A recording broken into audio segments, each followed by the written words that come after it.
ایمان لوٹنے کے لیے چھینا جھپٹی، نہ جانے ہمارا کیا بنے گا۔ موت لمحہ با لمحہ قریب آ رہی ہے، قبر کی منزل کی جانب برابر آگے کوچ رہی ہے۔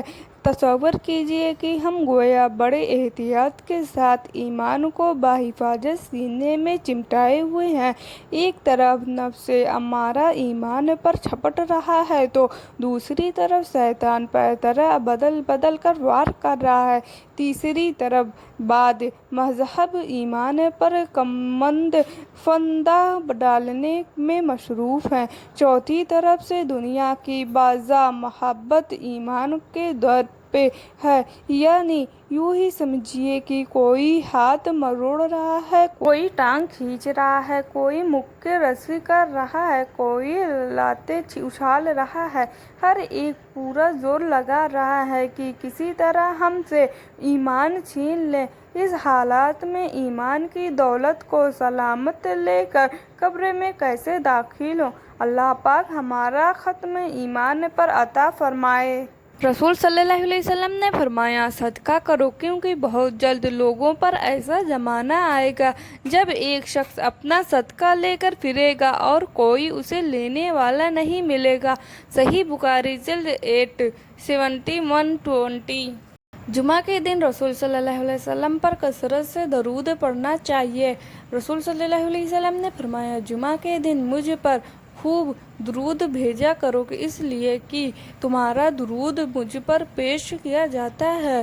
سنن ابو داؤد جلد 1035۔ صحیح درود اے ابراہیم، اللہم صلی علی محمد وعلی آل محمد کما صلیت علی ابراہیم وعلی آل ابراہیم انک۔ رشتہ داری کام نہیں آئے گی۔ اللہ فرماتا ہے قیامت کے دن نہ تمہاری رشتہ داریاں ہرگز تمہارے کام آئے گی اور نہ تمہارے اولاد، اللہ ہی تمہارے درمیان فیصلہ کرے گا اور جو کچھ تم کر رہے ہو اللہ اسے خوب دیکھ رہا ہے۔ موت، ڈرتا ہوں موت سے مگر مرنا ضرور ہے، لرزتا ہوں کفن سے مگر پہننا ضرور ہے، ہو جاتا ہوں غمگین جنازے کو دیکھ کر مگر میرا جنازہ بھی اٹھنا ضرور ہے، ہوتی بڑی کپ کپی قبر کو دیکھ کر پر مدت اس قبر میں رہنا ضرور ہے۔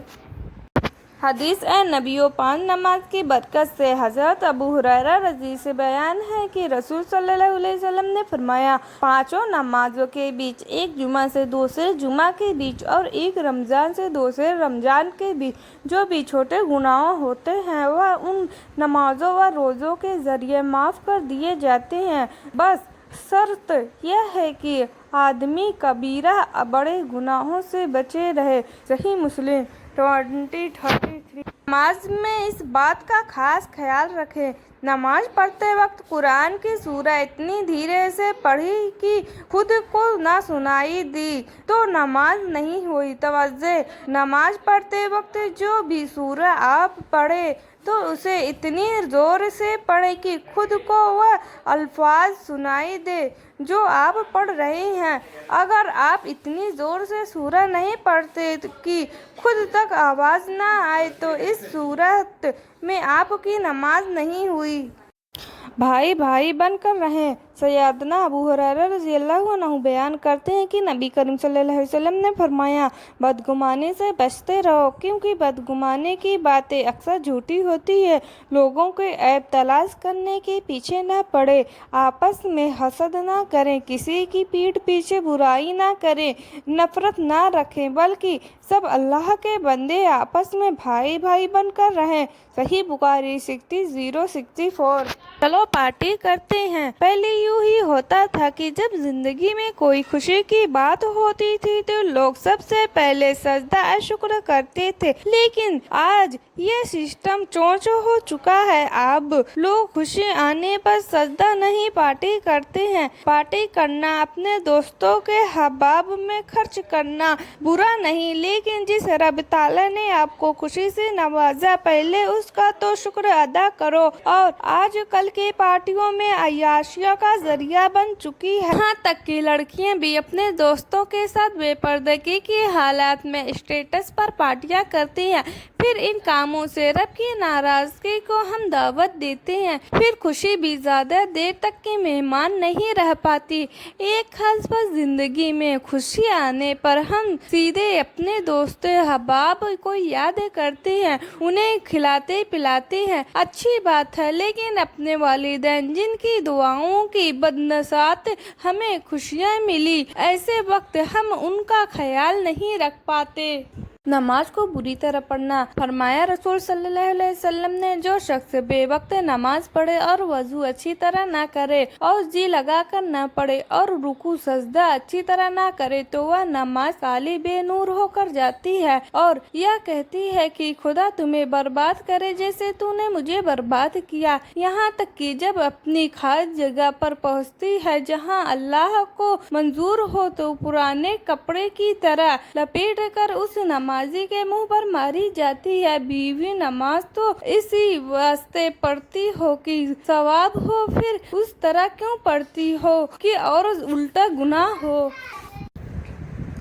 خودکشی کرنے کی سزا۔ حضرت ابو ہریرہ رضی اللہ عنہ بیان کرتے ہیں کہ رسول صلی اللہ علیہ وسلم نے فرمایا، جو شخص خود کو نیزہ نیک دھار ہتھیار مار کر ہلاک کرتا ہے وہ جہنم میں بھی خود کو نیزہ مارتا رہے گا، اور جو خود کو گرا کر ہلاک کرتا ہے وہ جہنم میں بھی اپنے آپ کو گراتا رہے گا، اور جو شخص خود کو گلا گھونٹ کر پھندا ڈال کر ہلاک کرتا ہے وہ جہنم میں بھی اپنا گلا گھونٹتا رہے گا۔ مسند احمد 64۔ رسول صلی اللہ علیہ وسلم نے فرمایا، 7 گناہوں سے جو تباہ کر دینے والا ہے بچتے رہو۔ صحابہ رضی نے پوچھا، یا رسول اللہ وہ کون سے گناہ ہے؟ آپ صلی اللہ علیہ وسلم نے فرمایا، اللہ کے ساتھ کسی کو شریک ٹھہرانا، جادو کرنا، کسی کی ناحق جان لینا جسے اللہ تعالیٰ نے حرام قرار دیا ہے، سود کھانا، یتیم کا مال کھانا، لڑائی میں سے بھاگ جانا، پاک دامن بھولی بھالی ایمان والی عورت پر تہمت لگانا۔ صحیح بخاری 2766۔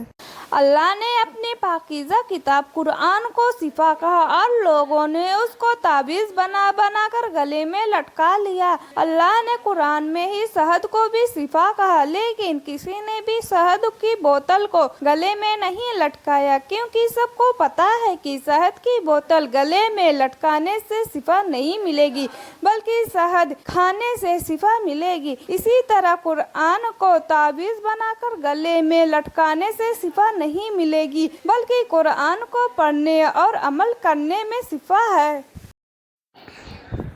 پوری دنیا کے کافر اسلام اس لیے ختم کرنا چاہتے تھے کیونکہ قرآن میں لکھا ہے، ایک دن پوری دنیا میں اسلام غالب ہو کر رہے گا، اور کافر جانتے تھے قرآن کی ہر بات آج تک سچ ثابت ہے۔